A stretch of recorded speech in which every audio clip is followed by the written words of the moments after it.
صباح الخير، يلا نحضر الفطار. انا عملت النهارده فطار كان صحي ومشبع بطريقه رهيبه. على عيش تورتيه حطيت بيضتين معاهم ملح وفلفل، وبعد كده حبيت بقى عليه القيمه الغذائيه والبروتين حطيت جبنه قريش، طبعا شويه بقى دهون صحيه كده، حطينا زيتون. فكره بقى السبانخ دي خطيره، انا بجيب السبانخ وبقسمها في علب صغيره وقت ما بحب باخد الكميه اللي انا عايزاها. على الوش بقى شويه جبنه موتزاريلا لايت كده خلت الفطار جميل، والسماق بيدي طعم حلو قوي مع السبانخ والبيض. انا حطيتها في الاير فراير، انتوا ممكن تحطوها في الفرن لو حابين. بعد 10 دقايق بالظبط كان الفطار جاهز. بقى تارت فظيع، تارت بيض.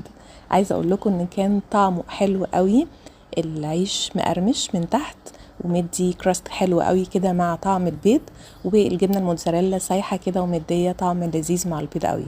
جربوا الفطار ده، متاكده هيعجبكم.